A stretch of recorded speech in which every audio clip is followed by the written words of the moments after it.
Hello everyone, welcome to the D classes. आज हम D classes में डिस्कस करेंगे क्लास 9th का चैप्टर नंबर 9 सर्कल। तो बिना टाइम वेस्ट करते हुए स्टार्ट करते हैं हमारा चैप्टर सर्कल। अब हमारा चैप्टर सर्कल है तो हमें सबसे पहले ये पता होना चाहिए कि सर्कल है क्या। तो व्हाट इज़ सर्कल? अगर सर्कल को डिफाइन करें तो कैसे करेंगे? तो सर्कल की बड़ी सिंपल सी डेफिनेशन है, a circle is a geometrical figure where every point on the figure is equidistance. अब इक्विडिस्टेंस का मतलब क्या हो गया कि हर पॉइंट की दूरी बराबर हो। जब सभी पॉइंटों की दूरी बराबर होगी तो हम उसे क्या बोलेंगे? Equidistance. Where every point on the figure is equidistant from the single point. अब ये सिंगल पॉइंट कौन सा है? जिसे हम सेंटर ऑफ सर्कल कह रहे हैं। ठीक है, जिस पॉइंट से हमने उस सर्कल को ड्रॉ किया है, सेंटर ऑफ सर्कल, उसको क्या कह रहा है? सिंगल पॉइंट कह रहा है। Where every point on the figure is equidistance from the single point in the centre of the circle, that distance is radius. और उस डिस्टेंस को, यानी कि उस सिंगल पॉइंट से सर्कल के सभी पॉइंटों की जो दूरी है उसको हम क्या बोलते हैं? रेडियस बोलते हैं। अब आप इसे ऐसे समझ सकते हैं इस फिगर में कि ये एक सर्कल है जिसका सिंगल पॉइंट यानी सेंटर क्या है? ओ। ठीक, और इस सरफेस के ऊपर बहुत सारे पॉइंट और इन सभी पॉइंटों की दूरी इस पॉइंट से कैसी है? इक्वल है। तो यहाँ पर हमने क्या बताया कि ओ से सर्कल के सरफेस यानी सेंटर के सर्कल के सरफेस तक की दूरी को हम क्या बोलते हैं? रेडियस, जिसे मैंने डिनोट किया है ओ ए से। दूसरी लाइन मैंने ड्रॉ करी है सर्कल के एक सरफेस पॉइंट से दूसरे सरफेस पॉइंट तक, और वो लाइन कहाँ से क्रॉस होती हुई निकल रही है? सेंटर से। तो इस लाइन को हम क्या बोलते हैं? डायमीटर बोलते हैं। और एक लाइन रेड कलर से जो मैंने प्लेस करी है वो क्या कर रही है? सर्कल के एक पॉइंट से दूसरे पॉइंट तक जा रही है। इस लाइन को हम क्या बोलते हैं? कॉर्ड बोलते हैं। अब इस चैप्टर को डिस्कस करने के लिए हमें इस चैप्टर के अंदर कुछ थ्योरम्स की ज़रूरत है। तो हम पहले एक एक करके उन थ्योरम्स को डिस्कस करते हैं और उसके बाद फिर हम हमारे चैप्टर को यानी हमारी एक्सरसाइज को स्टार्ट करेंगे। तो हमारी पहली थ्योरम है,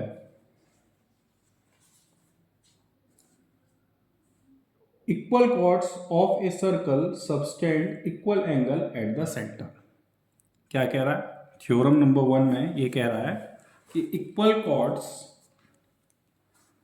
सबसे पहले मैं यहां लिख देता हूं theorem number 1।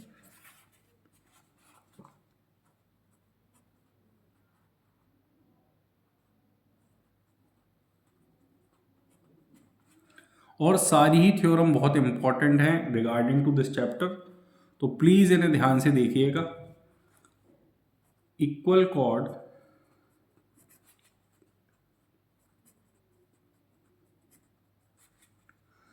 Of a circle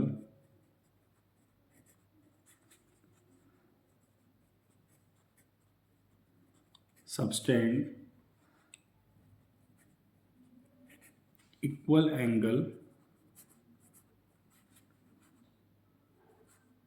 at the centre.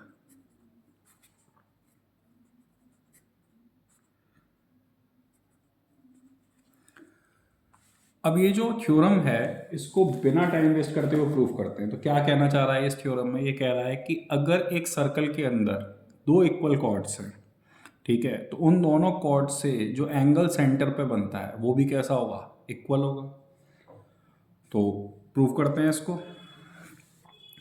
उसके लिए मैंने क्या किया? सबसे पहले एक सर्कल ड्रॉ कर लिया। अब ये एक नॉर्मल रेडियस का सर्कल है।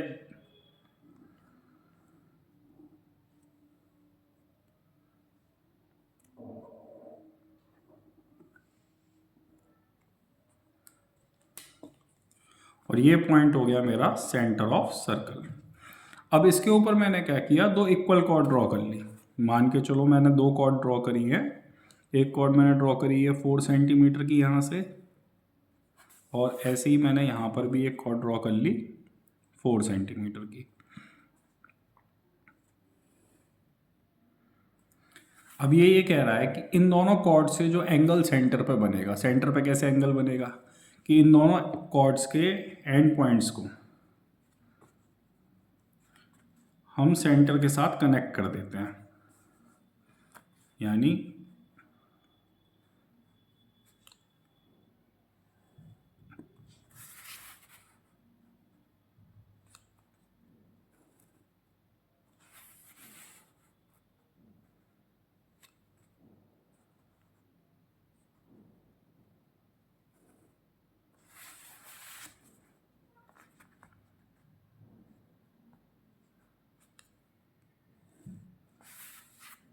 अब आप देख रहे होगे कि सेंटर पर इसने क्या किया, दो एंगल बना लिए दोनों कॉर्ड्स ने। अब हमें ये प्रूव करना है कि ये दोनों एंगल जो हैं वो कैसे हैं, इक्वल है। जबकि क्या है कि ये दोनों कॉर्ड्स आपस में इक्वल दे रखी हैं उसने। तो हमें क्या दिखाई देने लगा, यहाँ पे दो ट्राइंगल दिखाई देने लगे, एक ट्राइंगल ये है और एक ट्राइंगल ये है। तो हमने इसके लिए लिखा। अब हम इसे प्रूफ करने के लिए क्या करेंगे, हम हमारा कॉन्ग्रुएंट ट्राइंगल का यूज़ करेंगे। तो हमने यहाँ पे लिखा, सबसे पहले हमारे दो को ट्राइंगल कौन कौन से हो गए, हमने लिखा यहाँ पे in triangle AOB and triangle COD। अब यहाँ हम देखते हैं कि हमें क्या गिवन कर रखा है इसने गिवन जो किया है उसने क्या कहा है कि दोनों कॉर्ड्स कैसी हैं, इक्वल हैं लेंथ में। तो हमने सबसे पहले तो ये लिख दिया कि भाई AB बराबर है CD के, गिवन। दूसरा, अगर ध्यान से देखा जाए तो ये OA, OB, OC और OD ये चारों कैसी हैं, रेडियस है। और एक सर्कल के अंदर अभी अभी हमने डिस्कस किया कि सेंटर से सारे पॉइंट्स सर्कल के सरफेस के कैसे होते हैं, इक्वी डिस्टेंट होते हैं, यानी सब इक्वल होते हैं। तो हम उसी के रिगार्डिंग यहाँ पे क्या लिख सकते हैं, हम यहाँ लिख सकते हैं कि OA इज इक्वल्स टू है OC के। क्यों है भाई, रेडियस ऑफ सर्कल है ये।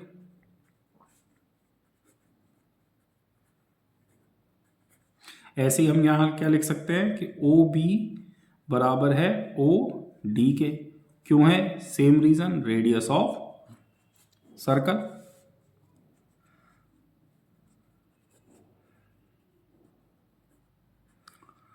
तो हमने देखा कि भाई इस ट्राइंगल की तीनों साइड दूसरे ट्राइंगल की तीनों साइड के बराबर है। तो हम यहाँ लिख सकते हैं कि भाई triangle AOB is equals to congruent है ट्राइंगल COD के।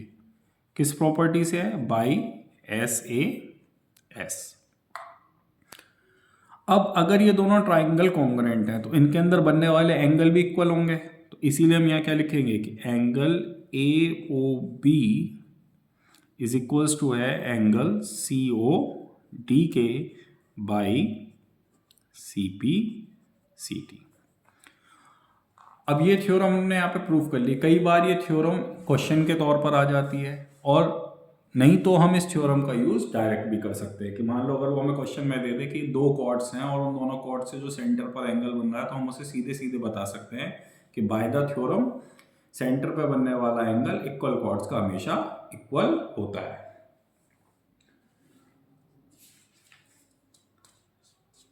Next theorem number second. दूसरी थ्योरम क्या कह रही है इसकी, ये कह रही है if the angle subtended by the chords of a circle at the centre are equal then the chords are equal. अब सेम चीज का क्या कर रहा है, वो वाइस वर्सा करके दिखा रहा है, यानी कि सेम कंडीशन में वो क्या करवा रहा है, वाइस वर्सा करा रहा है, उल्टा करवा रहा है। अब क्या कह रहा है कि सेंटर पर जो एंगल है वो इक्वल है, तो जो कॉर्ड्स होंगी वो भी आपस में कैसी होंगी, इक्वल होंगी। तो थ्योरम नंबर 2 को भी देख लेते हैं, क्या कह रही है थ्योरम नंबर 2। यहां पे लिखते हैं हम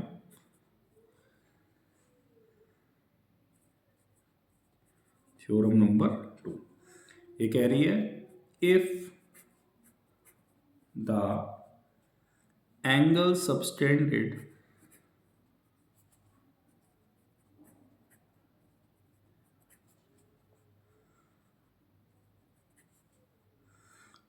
by the chords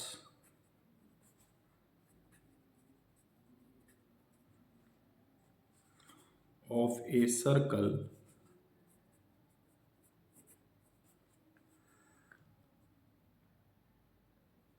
at the center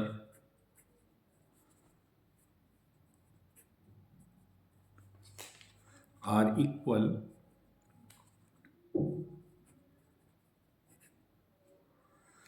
then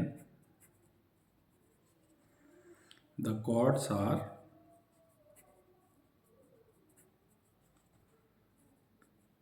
equal. अब पहली वाली थ्योरम का ये क्या है, वाइस वर्सा है। पहली वाली थ्योरम में उसने क्या कहा था कि दोनों कॉर्ड इक्वल हैं, तो उनके द्वारा बनने वाले जो सेंटर पर एंगल होंगे वो कैसे होंगे, वो इक्वल होंगे। अब यहाँ पे क्या कह रहा है कि दो कॉर्ड्स अगर सेंटर पर इक्वल एंगल बनाती हैं तो वो दोनों कॉर्ड्स भी आपस में कैसी होंगी, इक्वल होंगी। तो इसको भी प्रूफ कर लेते हैं। अब इसके लिए क्या करा, सबसे पहले एक सर्कल ड्रॉ कर लेते हैं।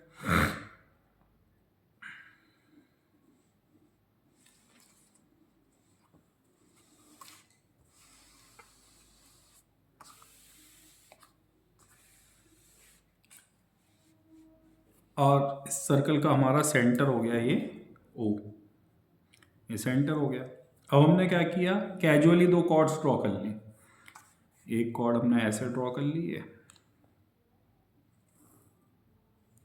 और एक कॉर्ड हमने इस तरीके से ड्रॉ कर ली है। अब इन दोनों कॉर्ड से जो एंगल बन रहा है सेंटर के ऊपर, वो क्या दिखाना है हमको, इक्वल बता रहा है। कह रहा है कि दोनों एंगल जो है वो आपस में कैसे हैं, इक्वल है।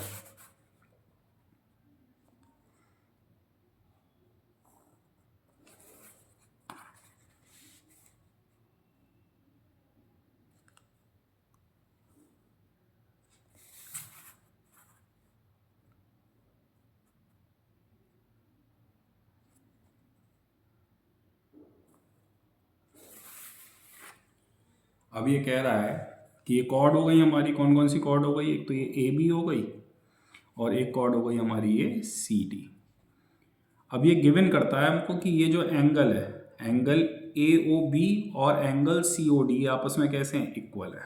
अब इसने गिवन कर दिया, तो हमारे पास गिवन में इसने क्या कह दिया, यहाँ पे इसने हमें गिवन में कह दिया कि एंगल ए ओ बी बराबर है एंगल सी ओ डी के। और प्रूफ क्या करवा रहा है हमसे इस थ्योरम में, हमसे इस थ्योरम में प्रूफ करवा रहा है कि आप बताएं कि ए बी कॉर्ड जो है वो बराबर है किसके, सी डी कॉर्ड के। तो इसको भी प्रूफ कर लेते हैं, क्योंकि हमें दो ट्राइंगल दिखाई दे रहे हैं यहाँ पे, तो हम उन दोनों ट्राइंगल्स का यूज करके उन्हें सिमिलर कॉन्ग्रुएंट करके क्या कर सकते हैं, कॉर्ड्स को इक्वल प्रूफ कर सकते हैं। तो हमने यहाँ लिखा in triangle A O B and triangle C O D, हमने दोनों ट्राइंगल ले लिए। अब हम क्या लिखेंगे यहाँ पे, हमने सबसे पहले लिखा भाई रेडियस ऑफ सर्कल तो सारा इक्वल होगा ही होगा, तो यहाँ पे हमने लिखा ओ ए बराबर है ओ सी के, रेडियस ऑफ सर्कल है।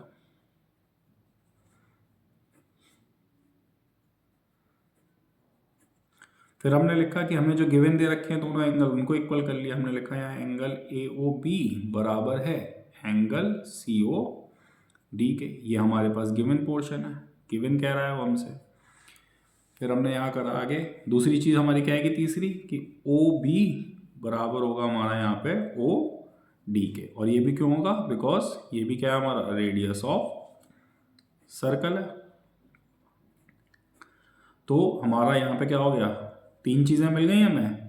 तो हमारे दो triangle A O B is equals to congruent हो गया ट्राइंगल सी ओ डी के बाई, कौन सी प्रॉपर्टी लग रही है यहाँ पे, दो साइड और एक एंगल है, तो हम इसे लिखेंगे बाई एस ए एस। अब अगर ये ट्राइंगल हमारे कॉन्ग्रुएंट है तो हम यहाँ लिख सकते हैं क्या, कि ए बी कॉर्ड जो है वो बराबर है सी डी के by C P C D.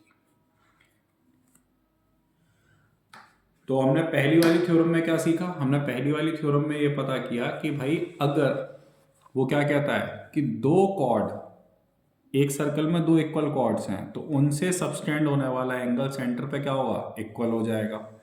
और दूसरी वाली थ्योरम में हमने क्या पता किया कि अगर सबस्टेंड होने वाले एंगल इक्वल है दो कॉर्ड से, तो वो दो कॉर्ड भी आपस में कैसी हो जाएंगी, इक्वल हो जाएंगी।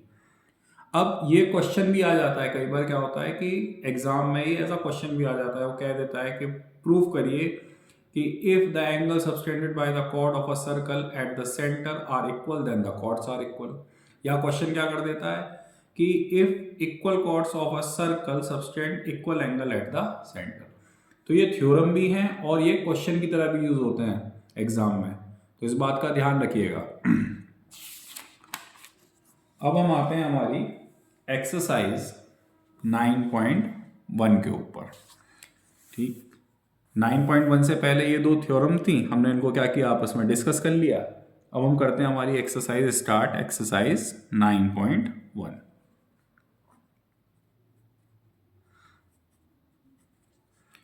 और ये एनसीईआरटी की बुक की एक्सरसाइजेज हैं।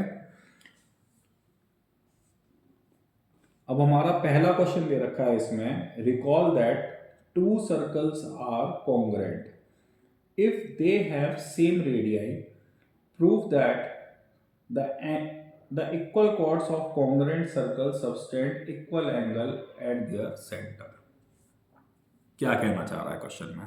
क्वेश्चन में ये कह रहा है कि दो सर्कल है वो कॉन्ग्रुएंट है। अब ऑब्वियस सी बात है कि अगर दो सर्कल कॉन्ग्रुएंट है, आपने सुना भी होगा कि कॉन्ग्रुएंट हम कब कहते हैं कि जब दो फिगर एक दूसरे को कंप्लीटली ओवरलैप करें।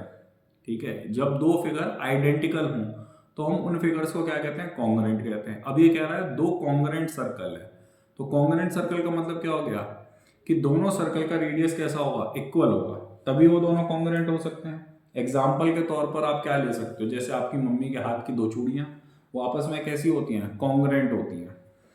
तो ऐसे ही ये क्या कह रहा है कि इस क्वेश्चन में कि दो सर्कल हैं वो आपस में कैसे हैं? कॉन्ग्रुएंट हैं और उनके अंदर इक्वल कॉर्ड्स हैं। तो प्रूफ करो कि उन दोनों इक्वल कॉर्ड्स के द्वारा जो सेंटर पर एंगल बन रहा है वो कैसे होंगे? आपस में इक्वल होंगे। तो क्वेश्चन नंबर 1 को सॉल्व करते हैं। सबसे पहले हम क्या करते हैं? दो इक्वल सर्कल ड्रॉ कर लेते हैं, दो कॉन्ग्रुएंट सर्कल ड्रॉ कर लेते हैं। तो हमने यहाँ पे लिया दो कॉन्ग्रुएंट सर्कल। मैं यहाँ पर रेडियस 3 3 के दो सर्कल ड्रॉ कर लेता हूँ सबसे पहले।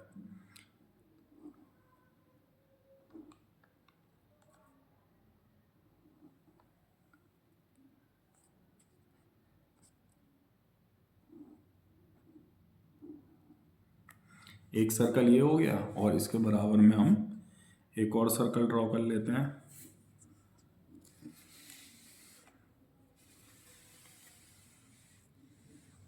अब ये दोनों सर्कल जो मैंने ड्रॉ करे हैं ये कैसे हैं? कॉन्ग्रुएंट सर्कल हैं, क्योंकि दोनों का रेडियस कैसा लिया है हमने? इक्वल रेडियस लिया है। माना इसका सेंटर हमने मान लिया, इसका सेंटर ए है और इसका सेंटर हमने मान लिया बी है। ठीक है, और ये दोनों क्या कहते हैं? ये सर्कल C1 है और ये सर्कल C2 है। तो हमने सबसे पहले यहाँ क्या लिख लिया? Circle C1 is congruent to circle C2।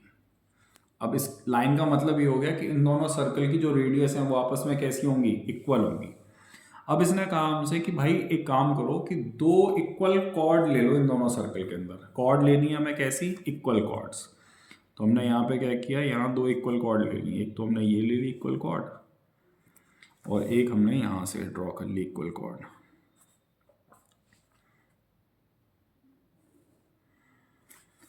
अब इन दोनों इक्वल कॉर्ड्स, ये कॉर्ड ले ली हमने यहाँ पे BC और ये हमने ले ली यहाँ पे YZ। इसका सेंटर चेंज कर देते हैं, X लिख लेते हैं इसके सेंटर को। ठीक है, तो अब ये क्या कह रहा है कि इन दोनों कॉर्ड से जो सेंटर पर एंगल बन रहा है वो कैसा होगा? इक्वल होगा। अब कॉन्ग्रुएंट सर्कल है, बस अंतर कितना है? ये थ्योरम नंबर 1 की तरह ही है, बस यहाँ पे क्या कर दिया? दो अलग अलग सर्कल कर दिए उसने, बाकी बात वो एक ही कह रहा है। और उसने एक और चीज़ कह दी कि ये दोनों सर्कल आपस में कैसे हैं? कॉन्ग्रुएंट हैं। तो रेडियस तो इक्वल हो ही गई हमारी इसमें। तो एक सेंटर पर हमारा एंगल बन गया BAC और इधर हमारा सेंटर पर एंगल बन जाएगा YXZ।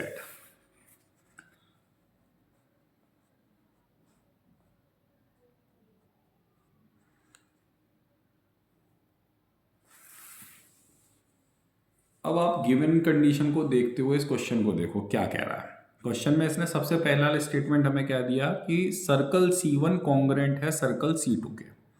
इसका मतलब क्या हो गया? Radius of both circles are equal. Radius of both circle are equal, यानी दोनों सर्कल की रेडियस कैसे हैं? बराबर है। अब हमें प्रूफ क्या करना है? तो ये पोर्शन तो हो गया हमारा गिवन, ये हो गया हमारा गिवन पोर्शन। और हमें प्रूफ क्या करना है? यहाँ पे हमें यहाँ पे प्रूफ करके दिखाना है कि एंगल BAC बराबर है एंगल वाई एक्स जेड के। अब कैसे करेंगे, हमें यहाँ पे दो ट्राइंगल दिखाई दे रहा है और इसके साथ साथ इसने गिवन में एक और चीज़ दी है हमें। क्या कह रहा है कि ये जो कॉर्ड हैं बी सी और वाई जेड ये भी आपस में कैसी हैं, इक्वल है। तो हम इसको भी लिख लेते हैं गिवन में हमारे कि B C is equals to है वाई जेड के। तो अब क्या करें, यहाँ दो ट्राइंगल दिखाई दे रहे हैं, उन्हीं दोनों ट्राइंगल्स का यूज करके हम क्या करेंगे, सर्कल के ऊपर जो सबटेंड हो रहा है एंगल उसको इक्वल प्रूव करेंगे। तो हमने यहाँ लिखा in triangle B A C and triangle Y X Z. तो सबसे पहले हम क्या लिखेंगे, यहाँ पे हमने यहाँ लिखा कि ए बी बराबर है किसके, वाई जेड के या एक्स वाई के। क्यों है, radius of congruent circle, radius of congruent circle. फिर हमने यहाँ देखा कि भाई हमें एक चीज गिवन कर रखी थी, वो क्या थी कि बी सी बराबर है वाई जेड के, और ये हमारा गिवन पोर्शन हो गया। उसने कहा है हमसे कि भैया कॉर्ड कैसी हैं, आपस में इक्वल है। और थर्ड हमारा क्या हो जाएगा, भाई ये वाला जो रेडियस है ए सी, भाई ए बी रेडियस है और एक्स वाई भी रेडियस है, तो ये रेडियस बराबर होंगे। ऐसे ही ए सी रेडियस एक्स जेड रेडियस के बराबर होगा। तो हमने यहाँ लिख दिया ए सी बराबर है एक्स जेड के, और इसका रीजन क्या हो गया, इसका भी सेम रीजन हो गया, रेडियस ऑफ कॉन्ग्रुएंट सर्कल।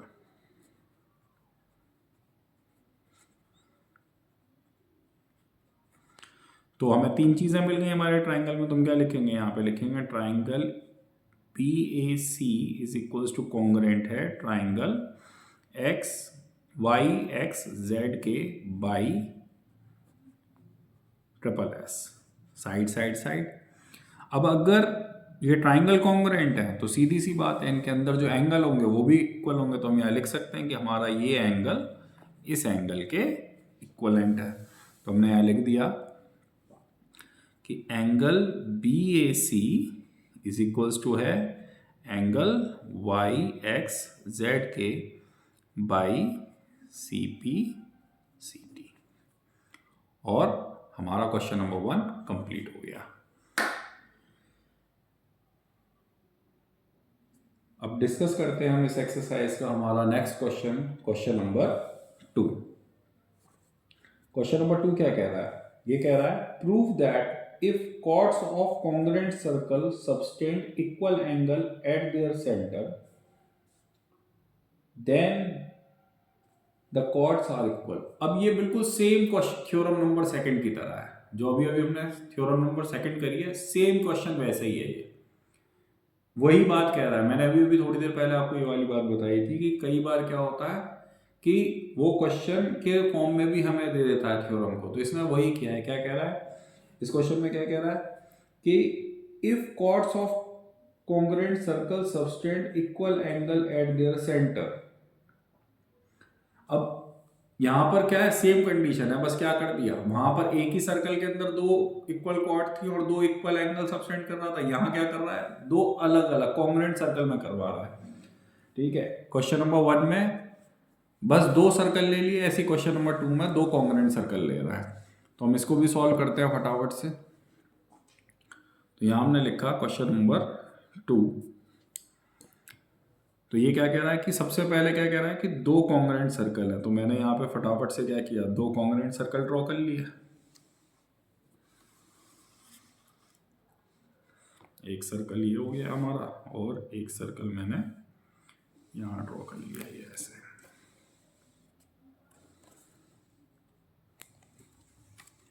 ये मैंने दो कॉन्ग्रुएंट सर्कल ड्रॉ कर लिए, जिनके सेंटर मैंने क्या पिक करे, इस वाले का सेंटर मैंने ले लिया ए और इस वाले का सेंटर मैंने ले लिया, दूसरे कॉन्ग्रुएंट सर्कल का सेंटर मैंने ले लिया बी। अब सेम कंडीशन है, क्या कह रहा है कि ये सर्कल C1 है और ये सर्कल C2 है। गिवन में क्या कहता है हमसे, गिवन में हमको बोल देता है कि circle C1 is congruent to circle C2। ठीक है, अब सेम वही कंडीशन आ गई कि अगर दो सर्कल कॉन्ग्रुएंट है तो इसका मतलब उनकी रेडियस भी आपस में कैसी होगी, इक्वल होगी। तो हमने यहाँ लिख दिया कि radius of both circle are equal.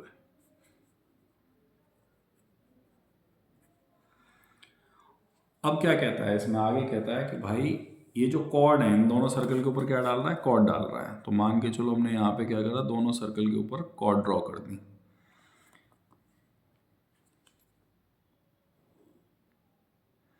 एक सर्कल की कॉर्ड हो गई हमारे, दूसरे सर्कल की कॉर्ड हमने ड्रॉ कर ली।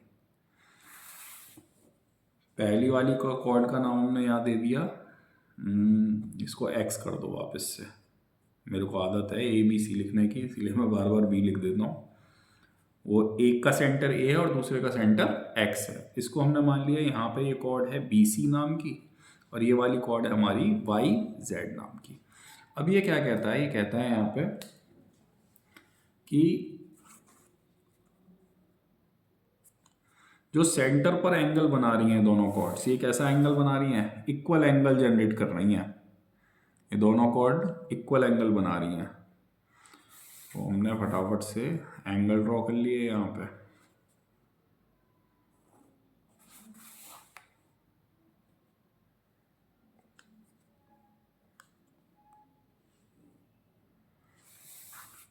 अब ये कह रहा है कि ये जो एंगल है वो इस एंगल के इक्वल है, यानी कि हमें गिवन में क्या कह रहा है, अभी यहाँ पे गिवन में कह रहा है कि angle BAC is equals to angle YXZ के।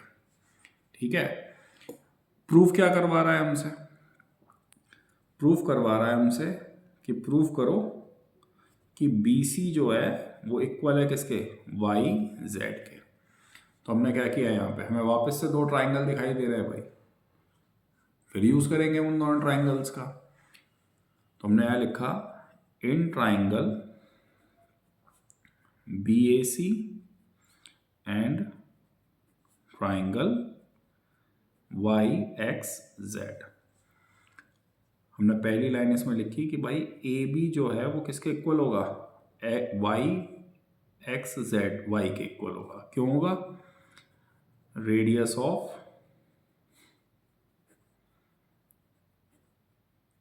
Congruent circle.